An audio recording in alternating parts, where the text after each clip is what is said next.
All righty then. Hey, everybody. Welcome into the High Noon Stream. I am Pugs Moran. I do this every Monday through Friday. Hold on. Let's get the chat room up. Okay.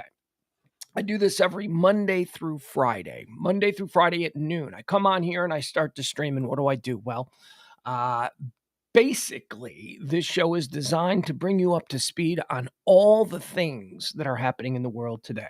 We go through all the headlines. We talk about trending topics, current events, pop culture. If it's buzzing about out there in your world, it's something we're going to talk about here. The whole conceit of this show is that I have this fear that you, the fine folks, the great unwashed, uh, you'll find yourself in a situation today. You're in line at a Starbucks. Maybe you're making casual conversation with the neighbor while you're taking out the trash.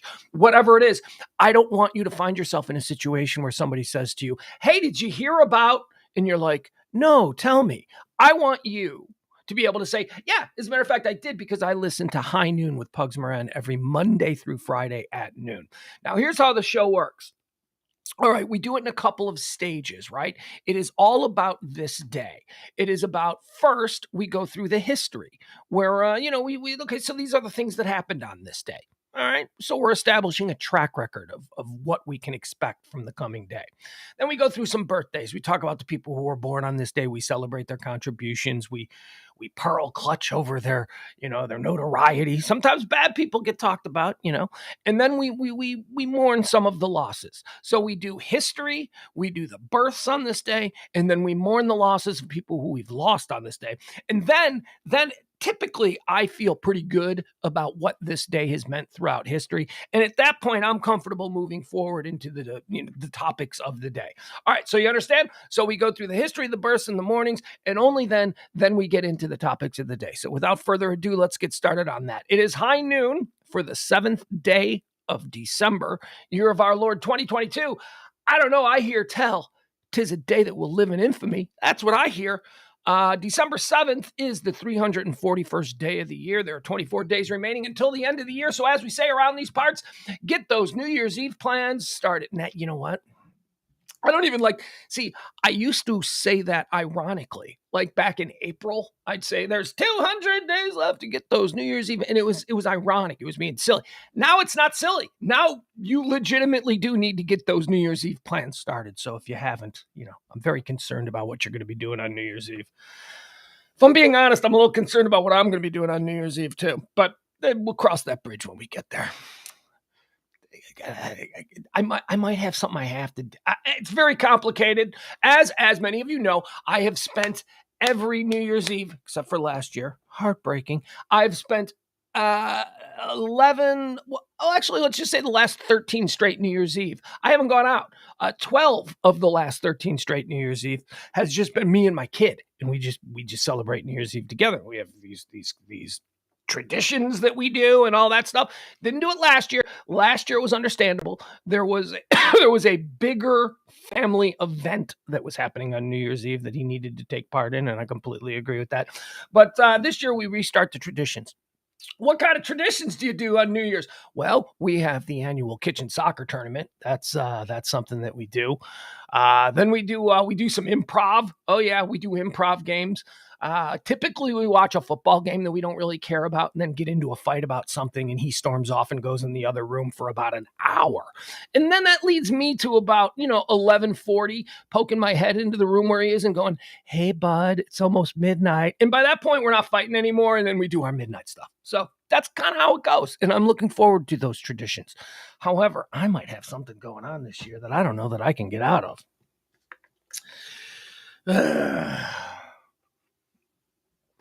And I ain't taking my kid. I ain't got a tuxedo. Yeah, there's like something going on. Like I might need a tuxedo for. No, I'm not going to do it. I'm not going to do it. We'll see though. Cough. All right, let's go through the history of this day. It is December the 7th. On this day in 43 BC. That's right, we're going way back. 43 BC, Marcus Tullius Cicero is assassinated in the Formia on orders of Marcus Antonius. I don't know, that sounds like important Roman stuff. 1703 on this day. Check this out. The Great Storm of 1703. I never heard of the Great Storm of 1703. This was over in England. The Great Storm of 1703. The greatest windstorm ever recorded in the southern part of Great Britain makes landfall. Wind gusts up to 120 miles per hour. 9,000 people died. 9,000 people died in 1703 because it got windy. Now, you know how those people died. They died because, everybody lived in shacks. And when 120 mile an hour gust broadsides a shack, all of those pieces of wood go flying. And now you've got 120 mile. People were just impacted. I bet you that the majority of the 9,000 people who were killed during the Great Storm in England of 1703 by wind gusts, I bet you the great majority of them were killed by flying debris. What a way to go. Let's see. On this day in 1776, Gilbert du Motier, Marquis de Lafayette, arranges to enter the United States military as a major general. And this is a French guy who came over and look, I always talk about programming, about things we think are true and that we just say. And whenever we say them, I go, God, that person's dumb. Another one of the programming is that, like, the French have always been pussies. People don't know your history. First of all, this dude, Lafayette, you want to know why he entered the United States military as major general? Because we needed him to teach our people how to be soldiers. That's basically what he did. He came over here. Well, there was a number of them, like Pulaski was another one. But Pulaski was a Polish general, and he was more cavalry based. But anyway, this is why, like, every state in America has a city or a county or a town or something called Lafayette. There you go. It was on this day. He came over here and he whipped the United States troops into shape. But the French are pussies. Yeah, okay, stop it. Stop it. No, they're not.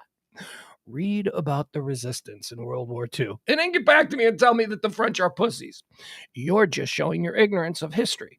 1787, Delaware. Charlemagne conquered the known world. Napoleon. Okay, whatever. We'll move on. I just hate that the French are pussies. Yeah, they're effete, and they like bad food and try to convince the rest of the world that it's good food, but it's bad food. They like painting, and yeah, they're poofy and all. But look, man, the French have fought. The French Foreign Legion. Do you know what the French Foreign Legion was getting into? Do you have any? French are pussies. No, they're not.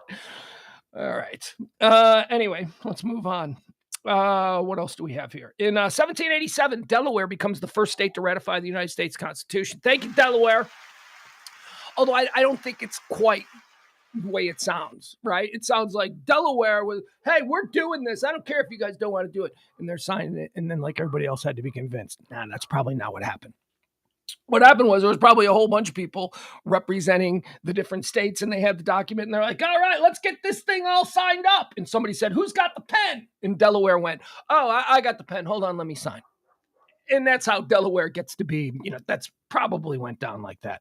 Although I don't know. I just told people who called French pussies that they should know their history. And here I am just freeballing on history. I have no idea.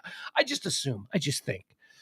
Let's see. On this day in 1930, in Boston, Massachusetts, W1XAV. That's the call sign. W1XAV in Boston telecasts video from the CBS Radio Orchestra program, The Fox Trappers. The telecast also includes the first television advertisement in the United States for I.J. Fox Furriers, which also sponsored the radio show. TV. There you go. First time some commercial programming was thrown out was on this day in 1930 in Boston. I got to imagine like nobody saw it, right? It's like the first guy to do a podcast, like that first podcast episode was just like him listening to it 15 times and then maybe his mom and his girlfriend and maybe his girlfriend's dad because he wanted to know what this kid was getting into. You know, that kind of thing. Yeah, I can't imagine anybody was tuned in to the W1XAV Fur Trapper show when they broadcast the first televised commercial. On this day in 1941, World War II, attack on Pearl Harbor, the Imperial Japanese Navy carries out a surprise attack on the United States Pacific Fleet and its defending Army and Marine Air Forces at Pearl Harbor, Hawaii. Yeah, so a day that will live in infamy. Pearl Harbor, the Pearl Harbor attacks for the bulk of my life. Is it the bulk? Boy, I'm getting old. I have to count backwards now. Wow. Yeah. Okay. So for the first half of my life, really. I gotta let the dog in. I'm sorry. Hold on. Gotta let the dog in, or else it's pool guy day. I'll be right back. We'll wax poetic on Pearl Harbor.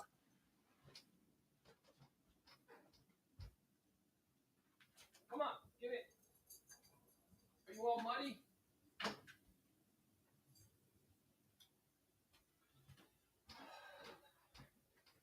All right. So as I was saying, for the better part of half my life, Pearl Harbor was always the moment, the American moment that we rallied behind. And then 9/11 happened, and I remember thinking, while watching 9/11 unfold, my thought was, wow, this is like another Pearl Harbor. I mean, we've never been attacked. And then I remember I had that conversation with my friend Gary, who's no longer with us, on the day of 9/11. And I'm like, this is like Pearl Harbor. And I remember him going, this isn't like Pearl Harbor. Pearl Harbor was so much bigger. The fact of the matter is that history, now we're 23 years out, 9/11 was bigger than Pearl Harbor. 9/11, the death count in 9/11 was 2,996 people. 2,996 people died in the attacks on 9/11. Now again, you're counting the Pentagon, you're counting the plane that went down in Pennsylvania, you're counting the 2 planes that crashed into the World Trade Center, you're counting all the people who were in the Trade Center, you're counting all the firemen. So the number on 9/11, 2,996. The number on Pearl Harbor was 2,403. And here's why I think, and this is not, I mean, look, Pearl Harbor was a military attack. It was the start of the war. It was the Japanese military attacked the base of our Pacific Fleet. It was a military attack. They took that. 9/11 wasn't a military attack. 9/11 was an attack on the civilians. 9/11 was an attack on us. 9/11 was a terror attack on the people of America. That is not to absolve the Japanese, for Pearl Harbor. It was a sneak attack and all that kind of stuff. But at least it was military, right? It was military on military. There had been some saber rattling. We knew that there were problems. We weren't completely caught off guard that suddenly the Japanese were angry at us, right? Because we weren't exactly on good terms with them for quite some time. And the Hawaiian Islands in that part of the world had been contested by the United States and Japan for quite some time. But the 9/11 thing, that was completely different. Anyway, it is the anniversary of Pearl Harbor, certainly one of the most important moments in the history of the United States, ushered in the World War II era. But when I think of these two events, I wasn't around for Pearl Harbor. So, and I have to imagine, you think about Pearl Harbor, when Pearl Harbor happened, people didn't find out about Pearl Harbor happening until the next day because of newspapers, because of the way people were informed back then. 9/11, we watched unfold on live television. I don't know. Anyway, World War II on this day, the attack on Pearl Harbor. Okay. And again, that's not me going, Pearl Harbor wasn't nothing. It was just an interesting thought that I had today about, when you think of Pearl Harbor and how, that was obviously before all of our times. But 9/11 wasn't. And I think it's a similar feeling. I don't think it is a similar feeling. I think that with Pearl Harbor, people were informed later and were told about it through just depictions in newspapers and pictures and film reels that would come out at movies 2 weeks later. So that's sort of how Pearl Harbor. 9/11 was much more direct. 9/11 was like we were watching it. We saw those buildings fall. You know what I mean? It was just I don't know. Anyway, on this day, Pearl Harbor, 1941. On this day in 1946, a fire at the Winecoff Hotel in Atlanta kills 119 people. It is the deadliest hotel fire in American history. On this day in 1963, Instant Replay makes its debut during the Army-Navy football game in Philadelphia, Pennsylvania. On this day in 1972, the Apollo 17, which is the last Apollo moon mission, is launched. This is actually a fun fact about Apollo 17. You know that picture, that world famous Pulitzer Prize winning picture of the Earth? It's called the Blue Marble. You've seen it. It's like the iconic. It's the first picture of the Earth taken from outer space with this special whatever. Anyway, that picture was taken by Apollo 17. And you just take that picture for granted. Every time you see it, you probably see a million of those pictures. But the original one was the first time, and that was on this day in 1972, Apollo 17. On this day in 1982, in Texas, Charles Brooks Jr. becomes the first person to be executed by lethal injection. Look at Texas. Head of the curve. Texas, very progressive when it comes to killing people. When it comes to executing people, Texas is very liberal, very progressive. They were the first. Look at them. On this day in 1987, this one, you guys, okay, so I don't do plane crashes anymore because there's just way too many plane crashes. Every day of the year, we'll be talking about plane crashes. This was in 1987. I was in high school, okay? This was in 1987. This happened. And I don't know how there haven't been movies made about this. I don't know how I've never heard of this before. This is nutty buckets. This happened on an airplane in America in 1987. Are you ready? 1987, Pacific Southwest Airlines Flight 1771, a British aerospace plane. It crashed near Paso Robles, California, killing 43 people on board. Now, how did the plane crash? This is where I'm like, what? I never heard that before. So here's how this plane crashed in 1987. A dude was traveling on business with his boss, and he was in an argument with his boss. And somehow this dude in 1987 got a pistol on the plane. So he pulled out his gun, sitting there, right there in first class or whatever, sitting there, and he puts a bullet right through his boss's head in front of everybody on the plane. He just went boom, and he blew the boss's head off. Then he stalked up the cabin, kicked in the cabin doors, and put bullets in both pilots' heads. And that's how the plane crashed in 1987. How is it that we have never heard this story before? How is it that I'm just hearing this story for the first time?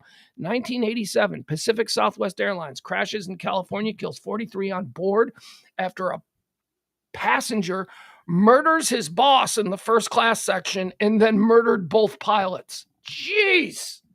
Good Lord. On this day in 1993. Now, here's one that I do remember. Long Island Railroad shooting. Remember this? In 93, passenger Colin Ferguson murders 6 people and injures 19 others on the LIRR, Nassau County, New York line. Bernard Goetz was self-defense, right? Colin Peterson was just, or Colin Peterson. Who's Colin Peterson? Colin Peterson's probably a wife murderer. I don't know. Who's Colin Didn't Colin Ferguson host late nights after Letterman on CBS? Is that what he did after the rail shooting? This was just a crazy guy, right? Wasn't this guy like an immigrant from Africa or something? And he was just, things hadn't worked out well for him here, so he just decided, I don't know. That was a bad one, though. Let's do some birthdays. Let's move into some birthdays, celebrate some people who were born and gave us light on this day, and then some people who brought the darkness with them.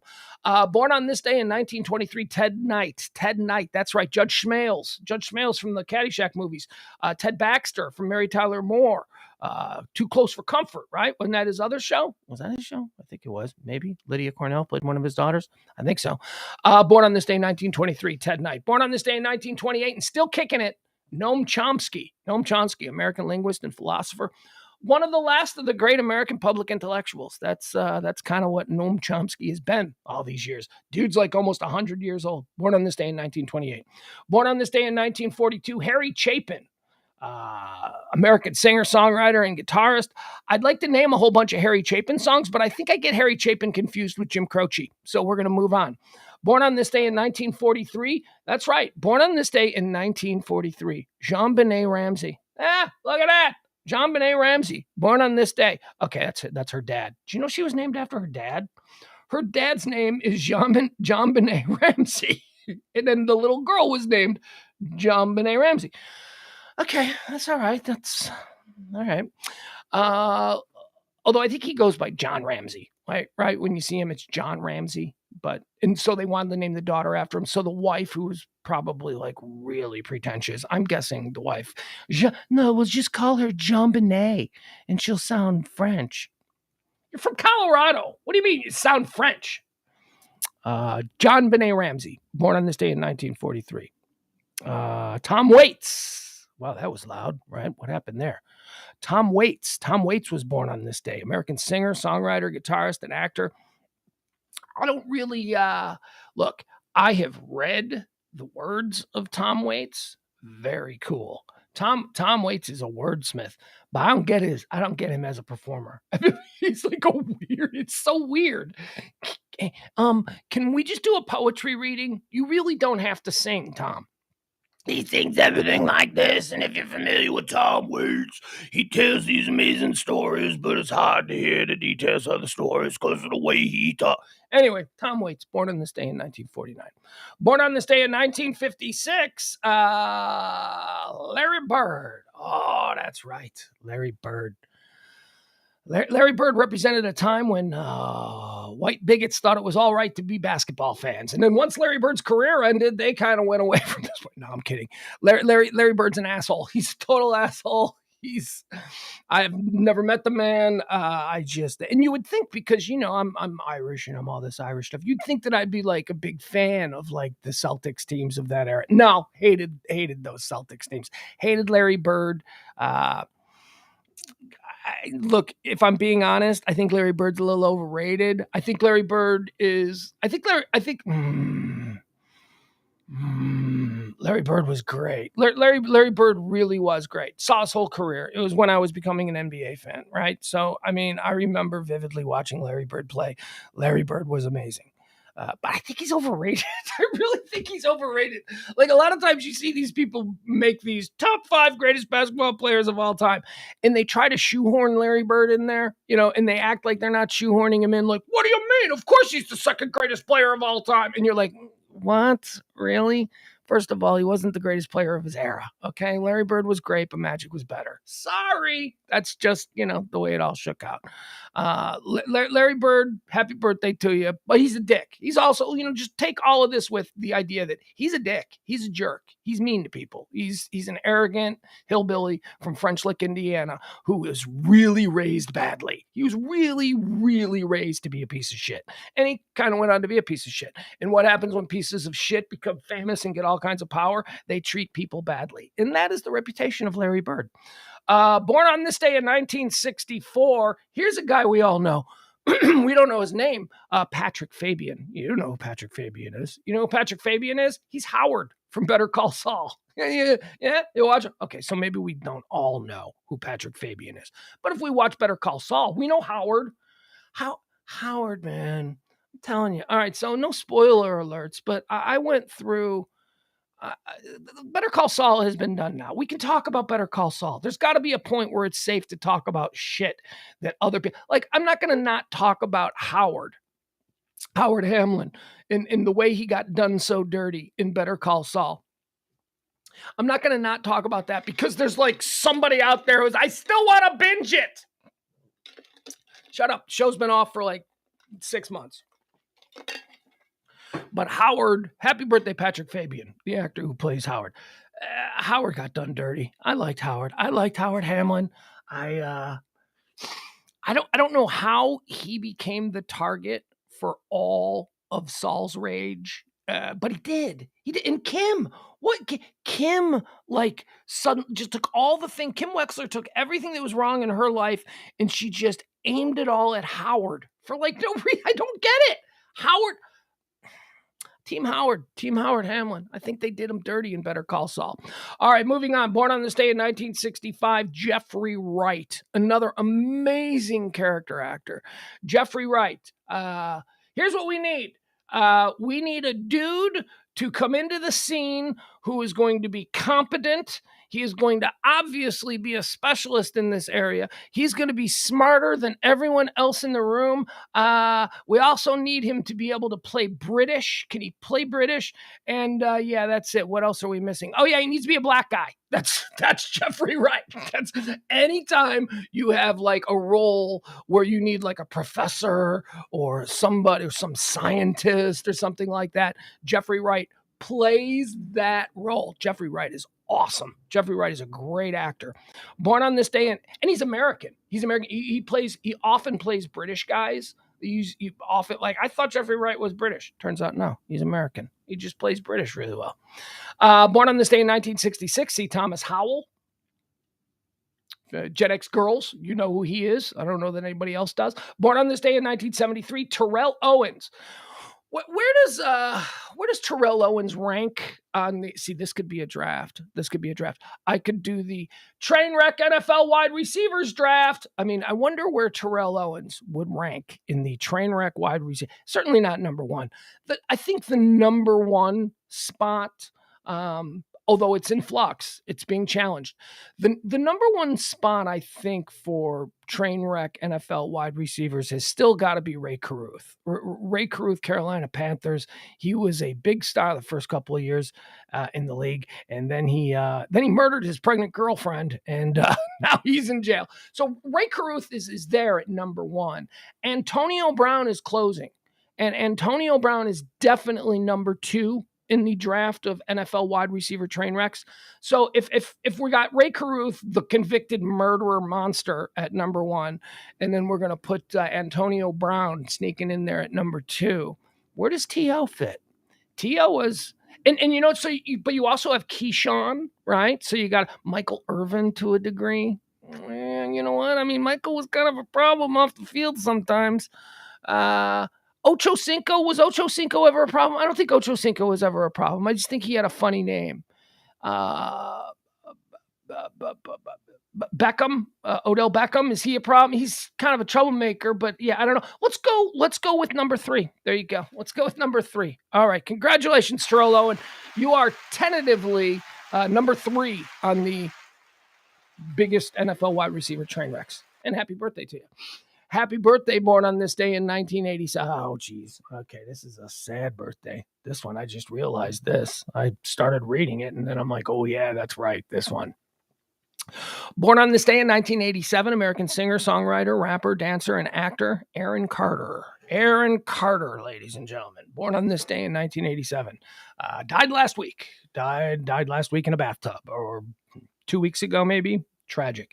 Also celebrating a birthday today, the polar bear. That's right. One of the most exciting big swingers in all of baseball, Pete Alonso of the New York Mets, the polar bear, born on this day in 1994. A couple of deaths to report on this day in 1970. Rube Goldberg. You know who Rube Goldberg is? Rube Goldberg was a cartoonist, a writer, an author, a sculptor. I guess he did statues and he did all these kinds of things.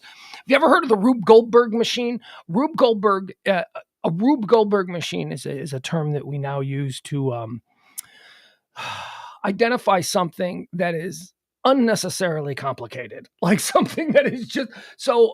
If you were to Google search Rube Goldberg machines, you'd see like images of, you know, like you drop a marble and it goes down a chute, and then it hits a domino, and then the domino fires a firecracker, which propels a balloon, which burns on a light, which drops something in water. The water splashes onto something else, causing an electrical current, causing another.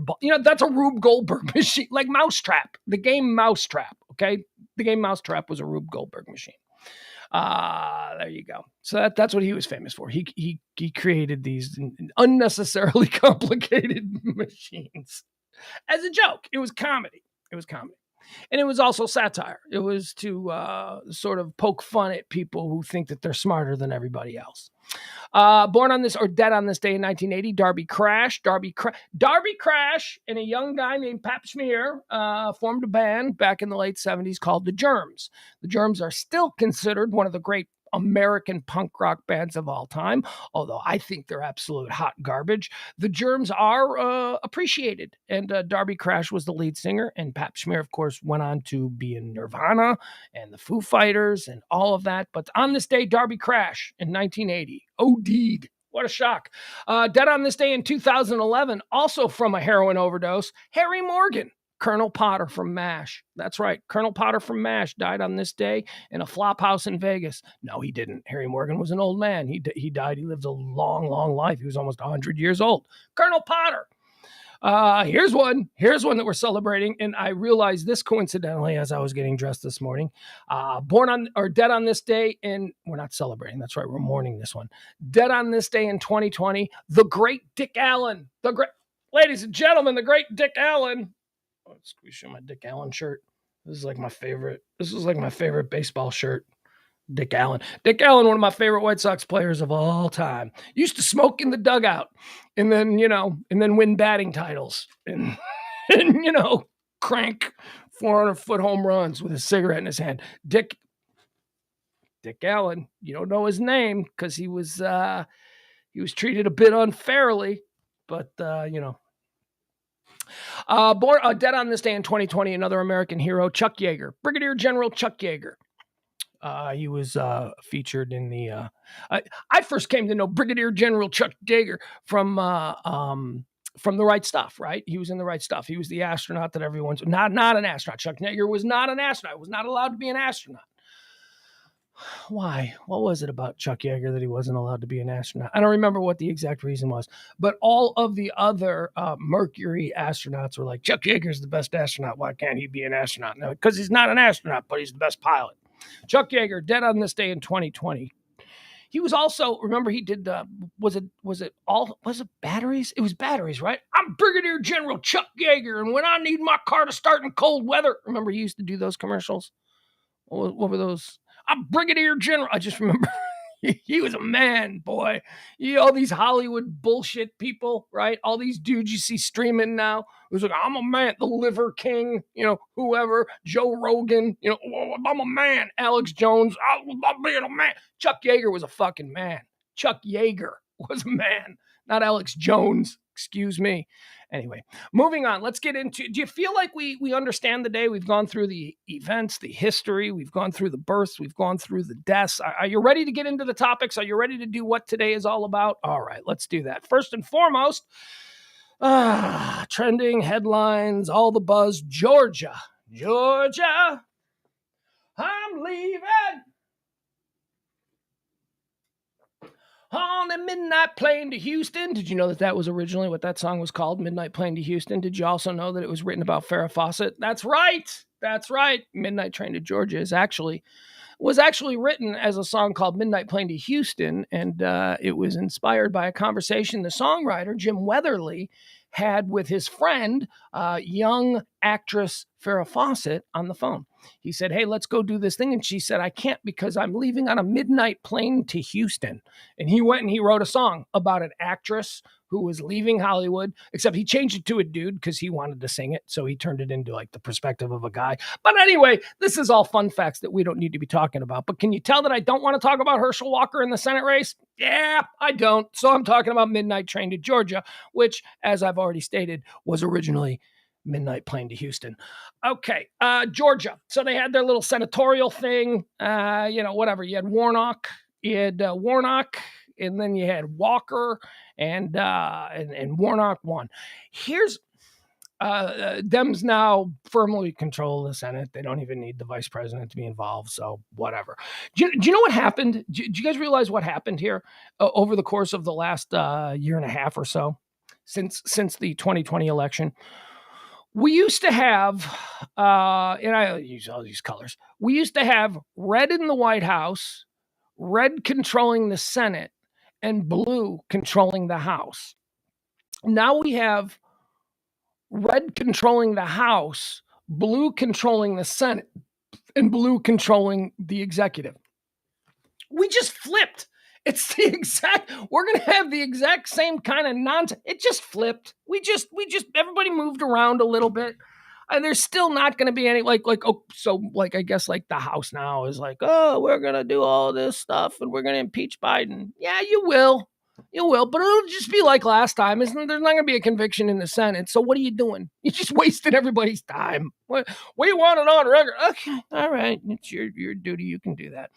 But Herschel Walker lost last night, and I got to be honest with you. I was very interested in what his concession speech was going to be. Right? I mean, look, it's Herschel Walker. I've been enjoying this dude's stump speeches for a long time. I mean, the werewolves versus vampires whole stump speech that he's got, that's great. This guy's wheels off. So I was hoping, we're going to get Herschel Walker. He's going to be fired up. He's going to be pissed. He's going to go all Kerry Lake. He's going to go all, it was fixed. It was fixed. Even though the entire state of Georgia, this election was completely locked down by Brian Kemp, who is a dyed-in-the-wool, conservative, very classically Republican governor of Georgia. So, I mean,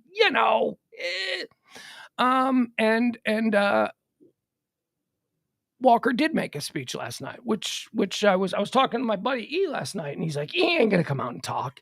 You think that Herschel Walker is gonna come out and give a speech? I'm like, I don't know. They said on the news that he was going to. He didn't make everybody wait. A lot of times these dudes will wait until like 1 o'clock in the morning before they come out. No, man, Herschel came right out. And he gave his speech. And you want to know something? It was a perfectly acceptable speech.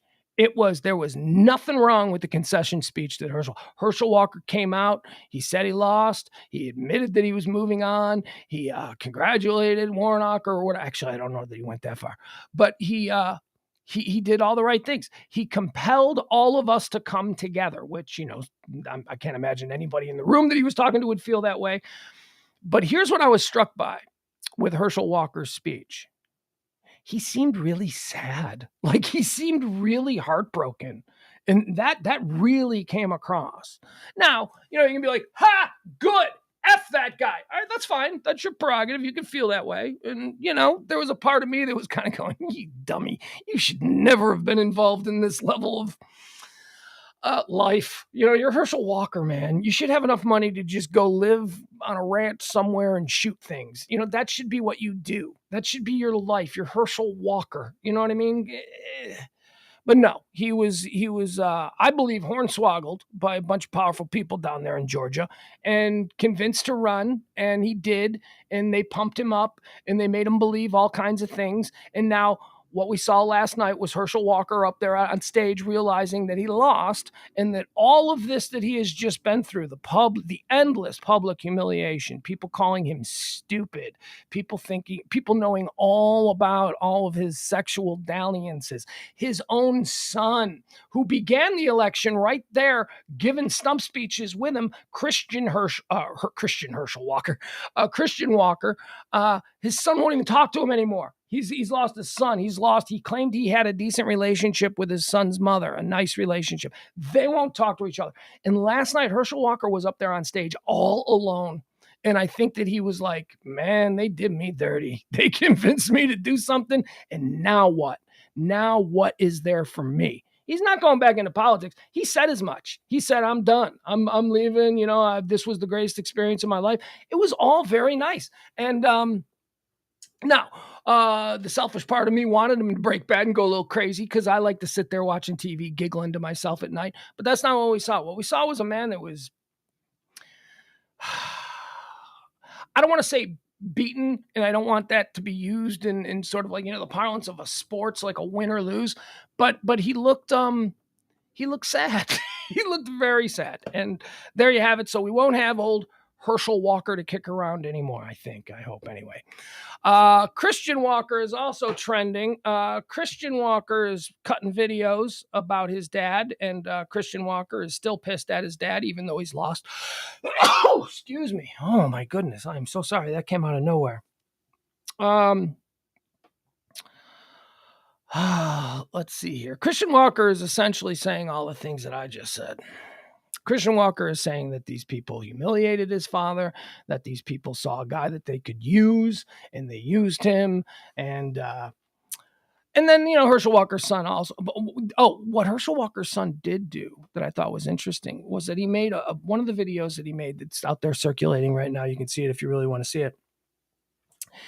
He said, he basically said that he's Christian Walker is a diehard far right Republican, and he basically said that the reason that the Republicans were so decimated over the last few weeks in these elections, I mean, all of the key places they needed to win, they didn't. They got beat. They got beat everywhere it was most important. And Christian Walker says that that's because the Republican Party, the current leaders of the Republican Party, are running candidates who cannot win. They're running candidates who can only win if you believe that all of the people are complete morons who will just vote for anybody. And that was sort of the idea that Christian Walker put out there of why the Republicans failed so badly during what they had been saying for months would be a red wave. He basically called his dad out. He basically called his dad out as being like, he's not qualified to be a senator. He can't be a senator. I know this guy. Again, I'm paraphrasing, but that's why Christian Walker is trending. And that's another one. Can we make him go away too? Do we have to keep putting up with Herschel Walker's son? All right. Also trending is Ted Cruz. All right. This is a little bit serious. This is not political. This is just really sad. Ted Cruz's daughter, if you believe reports, his 14-year-old daughter attempted suicide last night. These are the reports. The official reports are that she was hospitalized with self-inflicted knife wounds. I'm no fan of Ted Cruz. I don't even, honestly, I couldn't even tell you what a Ted Cruz policy paper looks like. I don't know his positions. I really don't. I got an idea of where they are, but I don't feel that he has any moral anchor to anything other than accumulating power and staying, popular with a specific group of people, even if that means alienating everybody else. So I guess I'm in the group that he has actively been trying to alienate for the last 8 years, even though I am a constituent of his. Politics aside, if you remember during the ice storm last year, when Ted Cruz hightailed it to Cancun, and he was busted. All of Texas was shut down. You guys know. You guys lived through it. Ted Cruz, the senator, instead of being down there at the substations and whatever, being even for appearances, we know that he doesn't know how to reconnect the power grid. We know that. That's not what Ted Cruz knows how to do. But, you like to see your leaders at least being inconvenienced to some degree when the rest of us are. So Ted runs off to Cancun. It became a big scandal. If you remember, I'm going to choose these words carefully. I want to say blamed. He blamed his daughter, but it's not that he blamed his daughter. Maybe scapegoated his daughter is a better way to do it. When that all went down, he said, oh, well, I only went to Cancun because my daughter wanted to go and her friends or whatever it was. By the way, it was revealed months later that actually that trip was a spur of the moment trip, and the idea came about because they were trapped without power. And he said, why don't you invite some of your friends? Let's all go to Cancun for a few days. Right? It wasn't the pre-plan. Anyway, it doesn't matter. Now we're getting into the political weeds, and I don't want to do that. But his daughter, this girl, the 14-year-old, this little girl who did absolutely nothing other than sliding out of Heidi Cruz's uterus. That's all this little girl did. She's 14 years old. This little girl was humiliated nationally by now, first of all, her dad put her in the position. Like, her dad said, well, my daughter wanted to go to Cancun. He put her in that position, which is really bad, man. You don't do that. I mean, again, I couldn't tell you what one of his policy papers looks like, but he's a man who tried to escape some political heat by putting his daughter in front of him. And again, so all of the people who hate Ted Cruz, and there are a lot of people who hate him, all the people who hate Ted Cruz then jumped on that. And no, he throws his daughter on. Think of what those couple of days must have been like for his 14-year-old daughter. And now she's going to school. There are idiots There are idiots. This girl goes to the 7-Eleven. You don't think everybody in Ted Cruz's neighborhood knows who Ted Cruz's daughters are? You don't think that they walk down the street and you don't have to say anything, but people driving down the road goes, oh, there's Ted Cruz's daughter. Of course they do. They're very high profile people. This 14-year-old girl goes up to the 7-Eleven, right, to buy a slushie with her friends. And there's some idiot with a coexist sticker on the back of his car screaming shit at her just because, as I said, she just happened to slide out of Heidi Cruz's uterus. That's all she did. And now here we are, Christmas time, and Ted Cruz's 14-year-old daughter has been hospitalized with self-inflicted knife wounds. All right, let's get into the story. Senator Ted Cruz's 14-year-old daughter has been hospitalized with self-inflicted knife wounds. Representatives for Cruz, who has 2 daughters, said in a statement last night, this is a family matter, and thankfully their daughter is okay. There were no serious injuries. The family requests that the media respect their daughter's privacy at this time. Cruz has 2 daughters, Catherine, 11, and Caroline, 14. Caroline is the one we're talking about.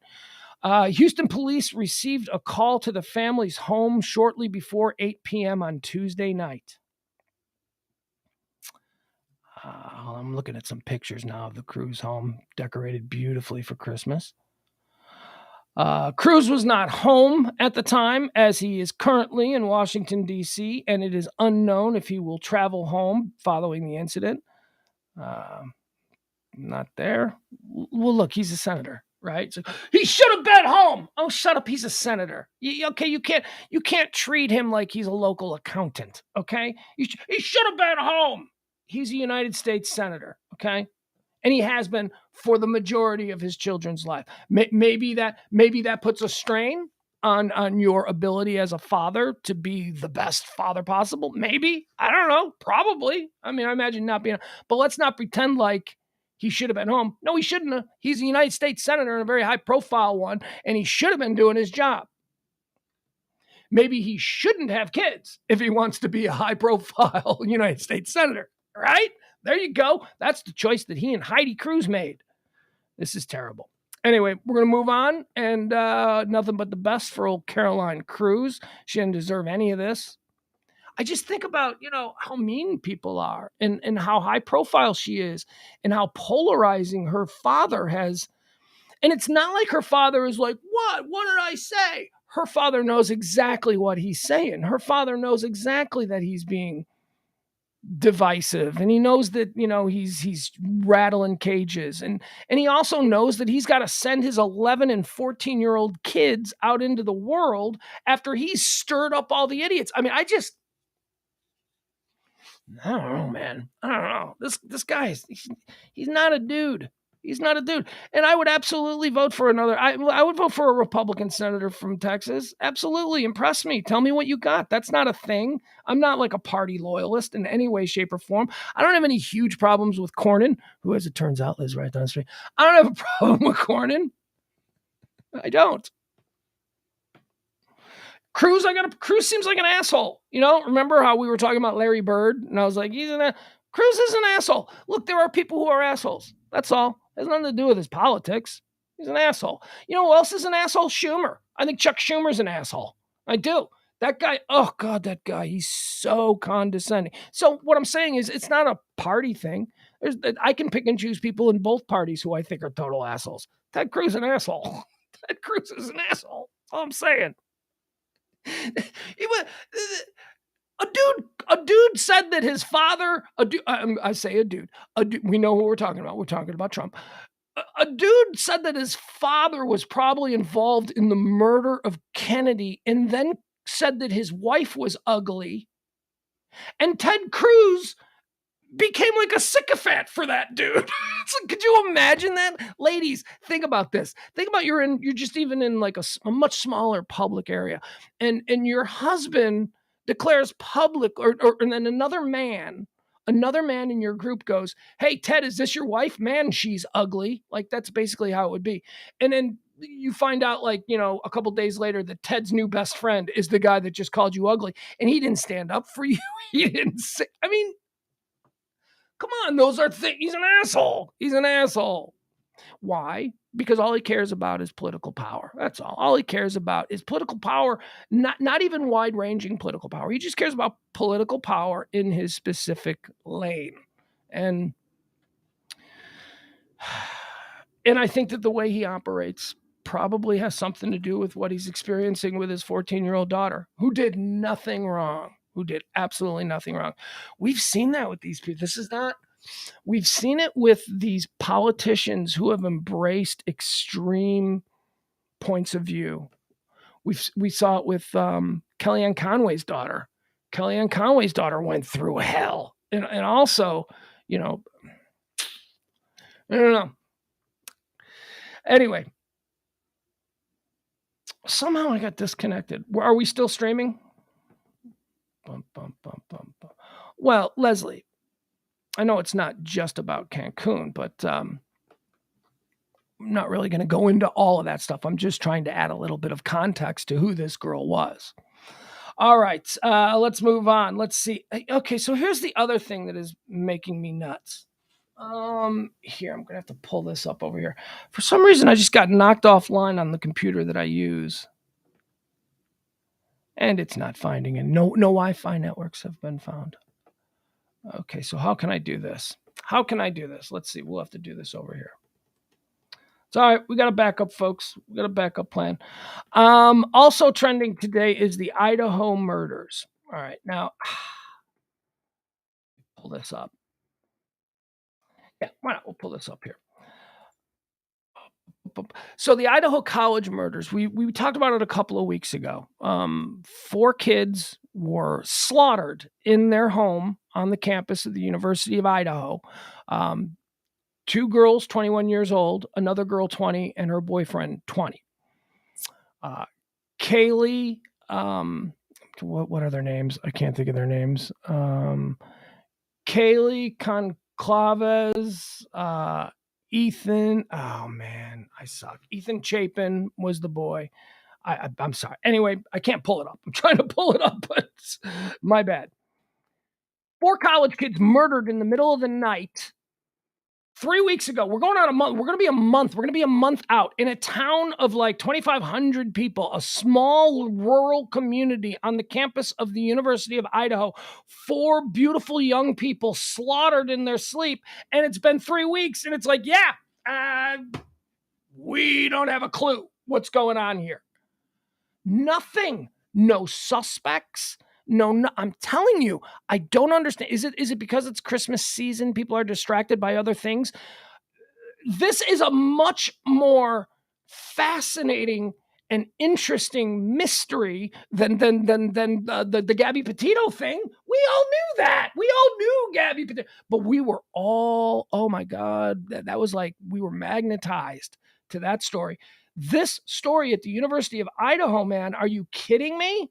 This is so much more, troubling, to be sure. There is a murderer. Somebody 3 weeks ago in this little community murdered with a knife, butchered 4 young, beautiful students, but butchered them in their beds. And, everybody's just like, yeah, whatever. Yeah, we'll probably never find out what happened there. What? I'll tell you how frustrated I am with this story. I see a real lane here. I would like to start dedicating.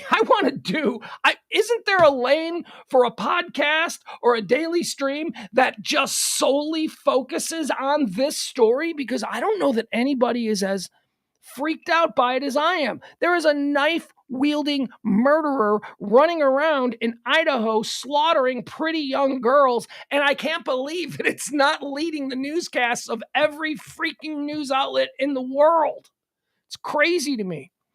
Anyway, there has been a couple of new developments. The sleeping roommates. Remember, the story is that there were 6 people in the house at the time of the murders. 4 of them were slaughtered, and 2 of them were left unmolested, sleeping in their beds. The two other roommates are being identified now. They've come out. They're talking. Dylan Mortensen, excuse me, 20-year-old Dylan Mortensen, a young lady, and Bethany Funk, another young lady, both of them 21 years old. They were asleep in bedrooms that were on the 3rd floor. So they think that maybe the killer didn't get all the way up to the third floor. But they are, obviously they laid low for a while, but now they're coming out and they're talking about this. Police have no leads. The killer who stabbed 4 Idaho students to death likely left DNA behind, a police expert said, but the college house where the slayings happened could complicate the probe. Here's the problem they're saying. There's probably DNA evidence, but unfortunately, this house where these murders took place was also known as a bit of a party house. There were people coming and going and leaving and going, and there is going to be DNA. Police believe possibly hundreds of individual cases of DNA in that home. So how are they going to narrow that down? Let's see. The killer who stabbed 4 Idaho students probably left DNA. The college house where the slayings happened could complicate the probe. No arrests have yet been made in connection. November 13th, killings in Moscow, Idaho.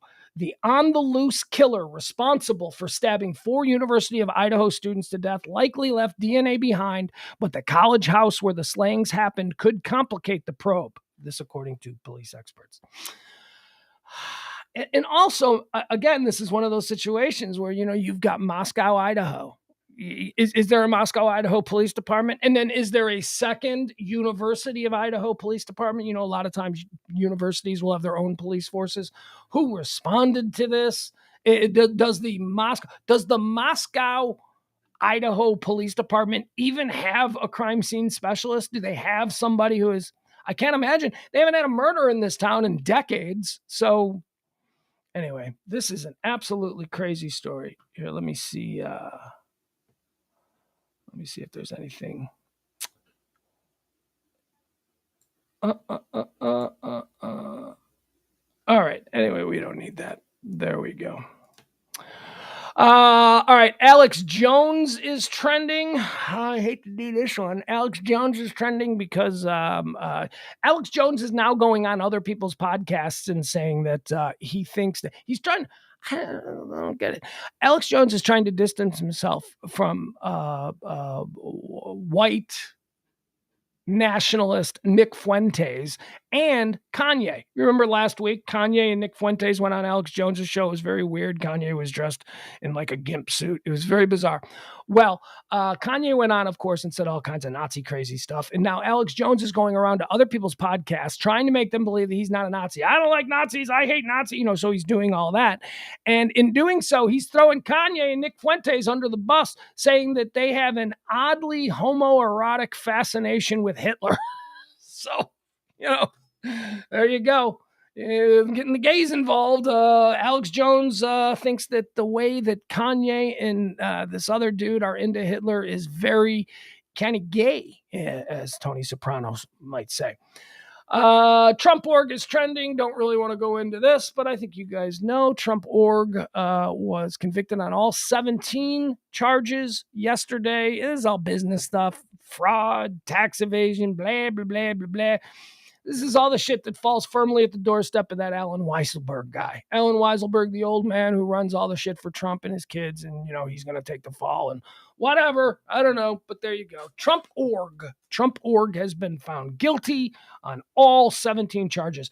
Aaron Judge is trending. Oh, my God. BoJack Horseman. This guy is like, I swear to God, every time, never have I seen a human being with more equestrian features than Aaron Judge. Every time he gets up to bat, and he's quite interesting to watch bat, every time Aaron Judge gets up to bat, I imagine BoJack Horseman in a baseball uniform. It just looks like a horse if a horse was standing there. Aaron Judge has apparently rejected the St. Louis Giants and is going to re-sign with the Yankees. Apparently, it's a 9-year deal worth all the money in the world. It's like some ridiculous amount of money. Aaron Judge, good for you. I don't mind Aaron Judge. I kind of like Aaron Judge. If Aaron Judge...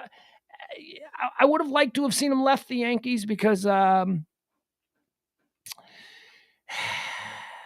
I am a bit of a Yankee fan, I feel like the Yankees have been cursed. I feel like the Yankees are just going to be a team that's going to load up all the time, get really close, and then something's going to happen. Like Oakland's going to beat them or something. You know what I mean? So I don't know. It would have been interesting to see Aaron Judge out in the wind, but he's going to be a Yankee again, apparently. Did I say St. Louis Giants? San Francisco Giants. I must have said St. Louis Giants. I apologize. Let's see here. What else do we have? Baker Mayfield, more sports. Yeah, we're going to do a couple of sports stories here. Baker Mayfield, he was, of course, cut by the Carolina Panthers. Is he win Heisman? He was a Heisman winner, right? Was he number one pick? Was he number one pick? Number one and number two? I think he's number one. Just a couple of years ago, let's just say, number one pick of the Cleveland Browns, Baker Mayfield, Heisman Trophy winner, Oklahoma. Yeah, right? Oklahoma, not Oklahoma State. Kyler Murray was Oklahoma State. Okay. Baker Mayfield, Oklahoma, Heisman Trophy winner, number one overall pick, dropped by the Cleveland Browns. We were all shocked to see that happen. That happened after the Cleveland Browns acquired the services of serial sex predator Deshaun Watson, and they decided that we don't want Baker Mayfield anymore. So Baker Mayfield went to Carolina, and he was like, I'm going to show them. And then he absolutely did not show them, and he was kind of bad in North Carolina. And they got some dude starting down there in North Carolina now. I don't even know who he is. But the Carolina Panthers cut the former number one overall pick and Heisman Trophy winner, Baker Mayfield. He was in the wind. Free agents went into the free agency hopper. And the LA Rams, the Super Bowl champion LA Rams, scooped up Baker Mayfield. Now, of course, they got Stafford, but Stafford's hurt, right? Was Stafford out for the year? I don't even know. Rams are having a terrible season. The Rams could very well end up with a top 5 pick in next year's draft. From Super Bowl champion to top 5 pick. I don't think I can recall a fall like that. However, if I'm Baker Mayfield, yeah, this is good. This is where I want to be, a fresh start. And besides, Baker Mayfield, we already know that on a national level, he's likable. Those commercials that he did, was it State Farm? Remember, they were everywhere. This was back when he was still with Cleveland. The premise of the commercials was that Baker Mayfield actually lived in the football stadium. So in the morning, he's shuffling around at the concession stand in a bathrobe, getting a cup of coffee. They were very likable, and Baker Mayfield was very likable. And now he's in Hollywood. So let's see. This could be good for him. Hey, all I'm saying is it's better than being in Jacksonville. If you're Baker Mayfield and you've already displayed that you have a degree of magnetism through these commercials and your football career might be winding down, it's probably good to be in Hollywood. I think that's a nice landing spot for Baker Mayfield. He'll be hosting game shows within 5 years. Do they still have game shows? I don't even know. Volodymyr Zelensky has been named Time Magazine's Man of the Year. Yay! He's, of course, the president of... I couldn't think of Ukraine right there. I brain farted on Ukraine. Zelensky, Time's Man of the Year. That's why Zelensky is trending. Carvana. Carvana. I saw this thing. I'm like, now that's the future, baby. You got a big giant glass tower in the middle of town, and the glass tower is just like a giant vending machine for cars. And I pull up and I take my debit card and I put $29,000 on my debit card, and a car comes out and I drive it home. That's the future, baby. You know, Carvana, the online car buying service. Yeah, they're tanking. They are. They may not be a company by the end of the day. Some bad shit's happening with Carvana. Here's basically what happened. So they've got like $3.3 billion in financing, and they've got a whole bunch of loans on this as a company. And things ain't been going so great at the ground level for Carvana. So all of Carvana's creditors are watching this, and they're going, how are we going to get our money back? So all of Carvana's creditors all got together. It's like they went out to dinner for steaks, and they said, hey, let's all of us work together and pressure Carvana to pay us back. So that has caused Wall Street to go, oh shit, Carvana's going out of business. They're not going to have the operating capital after they pay this back. So anyway, Carvana, too bad. Buying cars online and having them dropped off in front of your house. Is that how it works? Like, how does Carvana really work? Carvana really works. You go online, you buy a car, and then the next day a truck pulls up in front of your house with your car in the back, right? It's not like it's depicted in the commercials. Like the commercials, it's like a giant car vending machine. That seems awesome, and I want that. And maybe if Carvana, I know that those things do exist because Carvana was building a very controversial giant car vending machine in the Chicago area. And people were like, it's going to be ugly. And it's like, no, it's going to be the future. It's going to be cool. I don't know. Anyway, so yeah, Carvana's in trouble. Blackpink. Blackpink. You know what Blackpink is? I don't know who Blackpink is. Blackpink is another one of these K-pop bands. Blackpink has been named by Time Magazine Entertainers of the Year. Ladies and gentlemen, Blackpink. Blackpink. I don't know who Blackpink is. I clicked on the story and I saw a picture of Blackpink. Blackpink is a girl group. I suppose at first glance, South Korean Spice Girls kind of a deal. Very attractive, cool name. I like the name. I like the name Blackpink. I like it. I do. And seems to be working for them because they're huge. And I don't know who they are, which it's because of my age.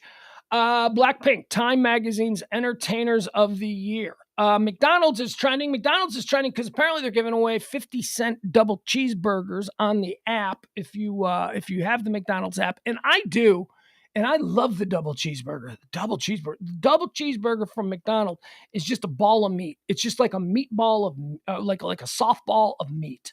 There's no garbage. It's just meat, cheese, bun. It's a good burger. If you're hungry, if you're peckish, if you're like, man, you know what? I don't think I ate lunch today, and it's going to be like a couple hours before dinner. Go get yourself a McDonald's double cheeseburger. Man, you said that like a fat man. Yeah, I know. That's why I'm fat, because if dinner is 2 hours away, I'll go do 1,200 calories in a double cheeseburger. That's just me. But my point is, it'll fill you up. It'll make you feel good. Just one double cheeseburger. Perfect. Get you, Snickers satisfies? No, McDonald's double cheeseburger. 50 cents. McDonald's double cheeseburgers are 50 cents on the McDonald's app. That's why McDonald's is trending. What else do we have? Mills Lane. Mills Lane has died. Mills Lane is a boxing legend. Mills Lane, the sheriff of boxing. He was a sheriff in Nevada. He was a judge in Nevada. He was a long-time, high-profile boxing referee. If it was a heavyweight championship fight or whatever, or a movie, like he was, anytime like Rocky would fight somebody, Mills Lane would be in it. Sometimes. Actually, I don't know if Mills Lane was actually in the Rocky movies. But my point is, he was the most high-profile boxing referee during an era when boxing was still a thing.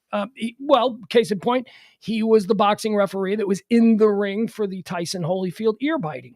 Mills Lane is the guy that, had to push them apart. And he went on to have a TV show. Judge Mills Lane was a daytime TV show where it was kind of like People's Court kind of a deal, Judge Judy, but instead it was Mills Lane. Mills Lane was an old dude who led a great life, and Mills Lane died yesterday. So keep a good thought for Mills Lane, the sheriff of boxing. Anne Heche. Anne Heche has, we know. Actually, did you remember that she died? Because this morning when I was putting this together and I saw Anne Heche trending, my first thought was, what's she getting into? What's old Anne Heche getting into? Well, Anne Heche died. Remember, she died like a couple months back. And you remember how she died? Remember, she drove a car into a house and it was all captured on video, like Ring doorbells. And we saw Anne Heche drive her car. Crazy. One of the craziest celebrity deaths that I certainly can remember. Well, now we know more about what was going on with Anne Heche. She wasn't on drugs. She was not under the influence of drugs. I mean, she was obviously crazy. She had a long history of mental imbalances and, taking medication and bipolar, incidents and all that kind of stuff. So we know that was going on. But we assumed, what is she, drunk? What is she, wasted? What is she, high on meth? Who would drive their car full speed into a house and just... And by the way, she was trapped in the car for 30 minutes. And I remember they took her off and the helicopter shot showed her on the back of burned all over her body on the back of the stretcher being loaded into the ambulance. And as they load the stretcher into the ambulance, she wakes up and sits up and starts grabbing at the fireman. Oh my God. Oh my God. Yeah, it's all coming back now. Anne Heche, boy. Anne Heche's autopsy examination shows the actress was not on drugs at the time of a fiery car crash. However, that is not to say that she was not a drug user. Anne Heche was not impaired by drugs at the time of the car crash that took her life and burned down a California home. Heche's autopsy report from the Los Angeles County Medical Examiner's Office, obtained Tuesday, the report showed that the 53-year-old actress had previously used cocaine and marijuana recently, but was not impaired at the time of the crash. So she's 53, she's batshit crazy, and she's still doing coke. And although she wasn't high, because they can tell by, I don't know how they can tell, but they can tell, like, okay, so that marijuana, we found that she's got some marijuana in her system, but it's so faint that it shows that maybe she smoked weed, like, a day or two ago. And then the cocaine was trace amounts, and it was like just about to go away. But here's the thing with cocaine. Cocaine only stays in your system for 2 to 3 days. So she had recently done cocaine. So she may not have been on cocaine, but if you're trying to get a bigger picture of what Anne Heche's crazy lifestyle was like in the days prior to her driving that car through the house, she did coke. I think my lifestyle is pretty crazy, but I haven't done coke in decades, or what, you know what I mean? It's like, that's an indicator. That tells me that she was not a normal 53-year-old woman. She was doing coke, and the weed, it's California. Weed is legal in California, so that's not a big deal. Half the people who are involved in accidents probably test positive for weed in California because it's legal. And weed stays in your system a very long time. So if you smoked weed a month ago and you got into a car accident today, they would still find trace amounts of weed, and they'd say you had weed in your system, but they wouldn't say you were high at the time of the crash. And that's kind of what's going on with Anne Heche. What an absolutely tragic, terrible story. World's richest is trending. World's richest. This has to do with the world's richest man. For a brief moment earlier today, Elon Musk was no longer the world's richest man. That's right. Elon Musk was the world's richest man by like $100 billion. He was... Months ago, Elon Musk was like running away with the world's richest man. And he's had some problems. A whole bunch of stuff is gone. He's had some big problems. So for a brief moment today, he dipped down below the dude who owns Louis Vuitton. Like, apparently there's this like French financier or whatever, and he's had a really good couple of months, probably betting against Elon Musk. This guy's had a really good couple of months. And he briefly, for about 2 hours, in the wee hours, he was wealthier than Elon Musk was. Elon, in the morning with recent rallies, has now overtaken the wealthiest man in the world thing, but it's that close. Elon Musk is at $185 billion. Elon Musk is at $185.7 billion. That's what he's worth. $185.7 billion is what Elon Musk is currently worth as of today. The French dude is worth, as of today, $185.4 billion. So, and you know what's crazy? We're talking about these money. That, like, the difference between 0.3 and 0.7 is obviously 0.4. So what is 0.4 of like 130 or $185 billion? That 0.4 is like hundreds of millions of dollars. I'll take that 0.4. Anyway, that's world's richest. It's a horse race today. It's between some dude who owns Louis Vuitton. He owns a whole bunch of other things, but that's like his most famous brand. Kirk Cameron is trending. Kirk Cameron, of course, what was he on? Was he Growing Pains? He was Growing, yeah. I always get Growing Pains and Family Ties confused. I didn't used to, but this is a thing now that I'm getting older. Growing Pains and Family Ties. All right, so he played Mike Seaver on Growing Pains. Kirk Cameron has become a very Christian dude. He's very big in Christian books and Christian movies and all that stuff. I mean, this dude has made quite the career for himself in that lane. But he's upset because he's got a new Christian book out. Kirk Cameron's got a new Christian book out that tells kids basically it's not okay to be gay. Like, if you're starting to feel that you're gay, you got to fight that feeling, right? So that's his book. there's like, there's a whole bunch of other books, that are like, it's okay to be gay, or that thing you're feeling. There's these books that are for children who are, experiencing these kinds of things. That's fine. Books should be available, right? But Kirk Cameron's got a book that basically tells the kids, yeah, you're not normal. You're a weirdo. Stop being weird. I'm paraphrasing, obviously. So Kirk Cameron is trending because he's making a big stink, because they went out and he wants to do reading tours where he goes out to public libraries and he reads from his book. And he and his people, they chose 50 different public libraries around the country. All 50 of these public libraries were chosen because they have queer awareness months or whatever. So he chose these gay-friendly communities, these gay-friendly community libraries, to target for his speeches. And every single one of them said, no, go kick rocks, Kirk Cameron. We're not going to invite you to come speak in our library. Because of that, he's now going, look how close-minded they are. They won't. I have been banned from libraries. It's a fucking setup, dude. He set him. It was a setup. He did it on purpose. He specifically chose libraries that he knew weren't going to book him so that he could then go, nobody's willing to book me. Dude, I'm sure that the Dothan, Alabama library system would be happy. The Jacksonville public, whatever. There are places you can go. But this is a manipulation, Kurt. This is a ridiculous manipulation. You specifically tried to book your It's Not Okay to Be Gay tour into libraries that have already established themselves as safe zones for community gays or young teens or whatever. What did you think? Of course they were going to say no, and that's why he's using it. Just a big manipulation. Why? Because that news, him being not allowed, that's going to piss some people off. Somebody online who reads this story is going to be like, how dare they do this? And that's what I mean when I say ginning them up. Just ginning them up. This story was created out of whole cloth. It's not a story. There are plenty of libraries that will host you, Kirk. All the libraries that hosted your last 50 books, they'll do it again. You specifically targeted libraries you knew would say no thank you so that you could then turn around and go, I'm being banned. You are manipulating people. Stop it. What would Jesus do, Kurt? Would Jesus manipulate people? I don't know. All right, we're going to be... We're gonna finish out with a really cool story. Here's a little something, a little tribute to. This is the last story that I got that's trending.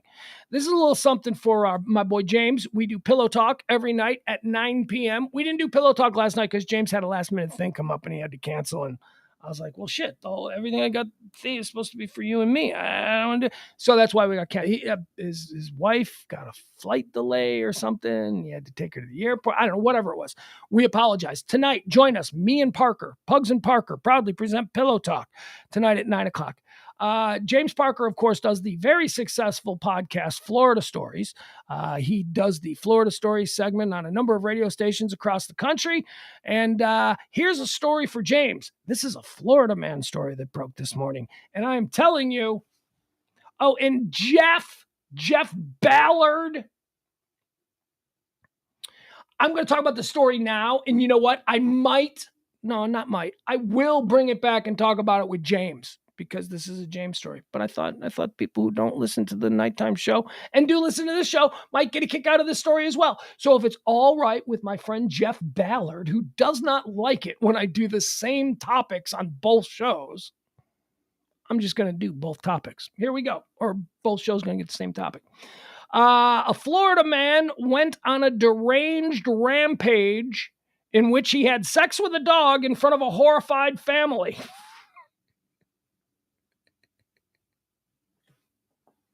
It hits the ground running, doesn't it? That story, there's no build up to this. That's the first sentence.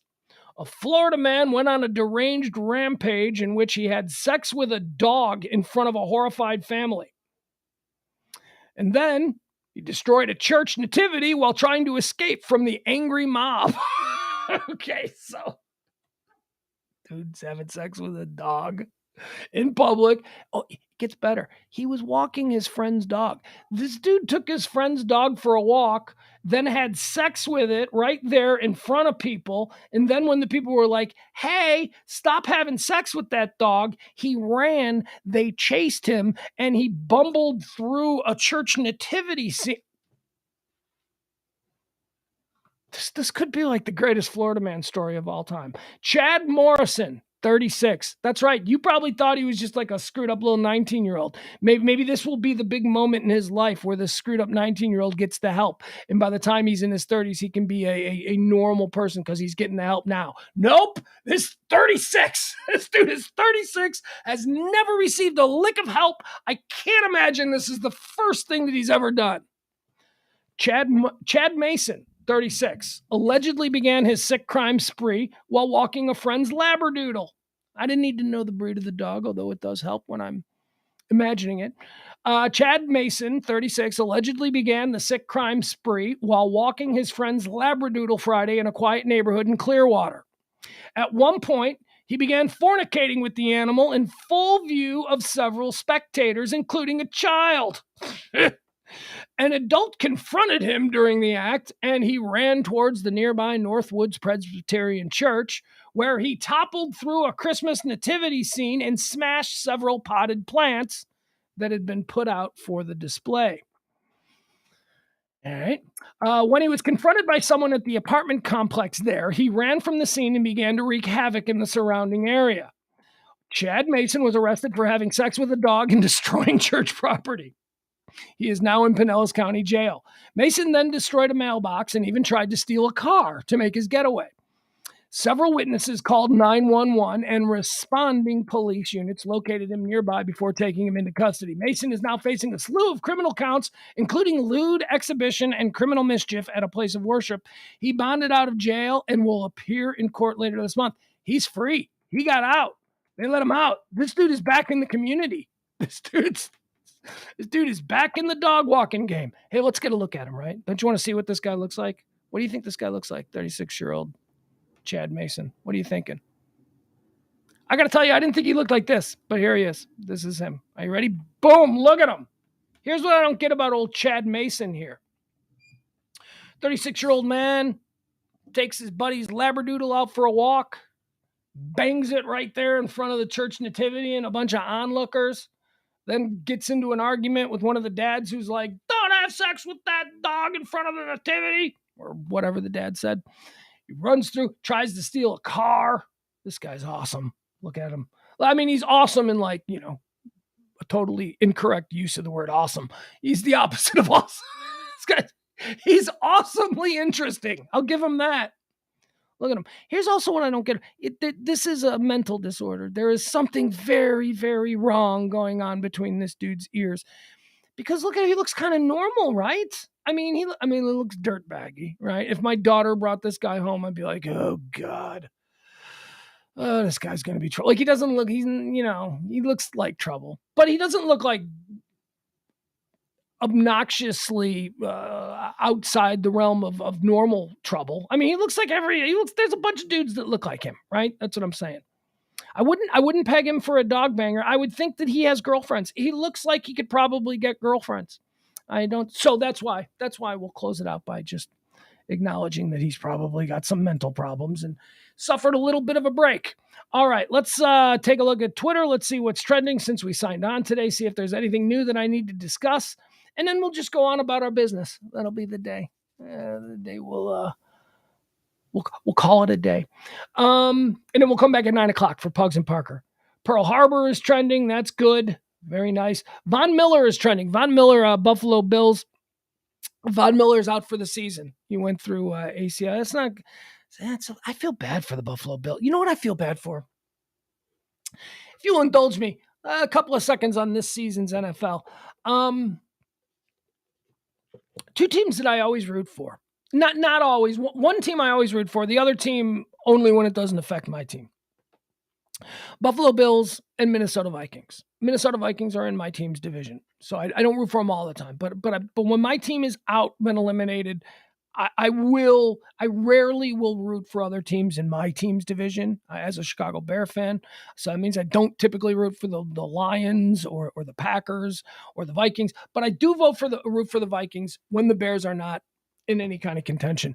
And that's just simply because no teams have been more humiliated in Super Bowls than the Minnesota Vikings and the Buffalo Bills. And this season, the Minnesota Vikings and the Buffalo Bills, they look good. They both look good. Although both of them now, late in the season, seem to be faltering just a little bit. And I was concerned. At first, I thought, well, it'll be Kirk Cousins. It'll be Kirk Cousins and the Vikings. They'll be the ones that falter. And then I'll be able to root for the Buffalo Bills to finally get over that Super Bowl hump. I don't know, man. Buffalo had a very nice game this past weekend. Nobody can take that away from them. But Von Miller missing. Von Miller was the big off-season acquisition. Von Miller is a Hall of Famer. Von Miller is a beast there on the defense, most dominant player they've had all season, and now he's gone. So that defense, I don't know. I just worry. I was really hoping that Buffalo would win the Super Bowl this year. I was really thinking this would be the year that Buffalo would win the Super Bowl, and that would be nice. And then I thought, how great would it be to have a Buffalo-Minnesota Super Bowl? Where one of these teams is going to lose again in the Super Bowl, and one of these teams is finally going to win a Super Bowl. I thought that would be nice. We'll see. All right, what else do we have? Von Miller is out. Ted Cruz is trending. Again, just keep a good thought for Ted Cruz's little daughter, Caroline. She didn't do anything to deserve any of this. She's just a kid, man. She's just a kid. What else do we have? D-Day is trending. Oh my God, a whole bunch of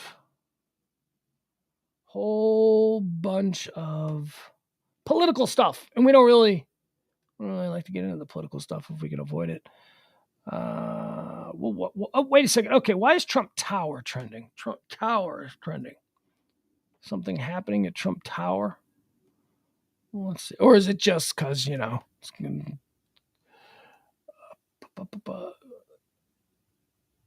right, I don't know what that is. That's doesn't matter. Looks like it's not anything important. Just stupid people. Stupid people being politically divisive. What else is trending? There was something else that was just trending, and now it's gone. I hate that with my trends. I hate how things are like trending, and then they're gone. Oh, Michael Mayer. That's it. I want to see what's... Michael Mayer is a tight end for Notre Dame. He's probably the best tight end in football, college football this year. I just want to... He's trending, so I want to see where he is. 92.5 PFF grade from Michael Mayer. Okay, so why is he trending? Notre Dame tight end Michael Mayer tells ESPN he's declaring for the NFL draft. I wanted to come and win games, be a first-round draft pick. He's Mel Kiper's number 8 overall prospect. He's skipping the Gator Bowl. All right, there you go. That's why. Big ass star. Notre Dame, you guys know I'm a Notre Dame fan. Notre Dame is like tight end headquarters, dude. They're always just cranking out tight ends. All right. That's it. I got nothing else. We'll be back tonight at 9:00 for a little pillow talk with myself and James Parker. Pugs and Parker proudly present Pillow Talk. We do that at 9:00. We do this every Monday through Friday at noon. Hope you feel like you're caught up on all the things people are talking about today. I feel I've done my job. I probably could have done a little better job, but you know what? That's a goal for tomorrow. Tomorrow, work a little bit harder, bring you a little bit better show. How long can I just stream of consciousness talk while I wait for the damn song? Spinning, spinning, spinning. I'm out of things to say. There we go. All right. I was trying to play our closing theme, and for some reason it wasn't loading up, and so I found myself just talking and all right, here we go. I have got my poetry. I have got my songs. Got my songs. To see me through the lonely nights. No, you're awesome, Al. No, you, Al. I am like the dancing bear. Hey, wait a second. Pugs, you need to check in with Jeff Glenn. He hasn't been on in a while. Could he be dead? Checked in with Jeff last night. Jeff is, here's what I would say for all of you. Keep a good thought for Jeff. Jeff is going through some things, and he could use all the good energy that we can send his way. But have no fear, Jeff will be back very soon. Trained to be the best. I am on a never-ending quest. I can smile a little now. Things are going good. I always had to be on guard. That is understood. It has been a journey, a multi-answer test. I am on a never-ending quest. Tomorrow is another day. The best is yet to come. The best is yet to come. So baffling Bye, to Leslie. some. Adios, Byron. I have got Later, an Jeff. old guitar. Goodbye, That is Adam. all I need. I don't need no 401. I don't have the greed. Down the road I'll travel, far from the comfort nest. I am on a never-ending quest. Tomorrow is another day. The best is yet to come. I have found a different way, so baffling to some. I can smile a little now. Things are going good. I always had to be on guard. That is understood. Down the road I'll travel, far from the comfort nest. I am on a never-ending quest. I am on a never-ending quest.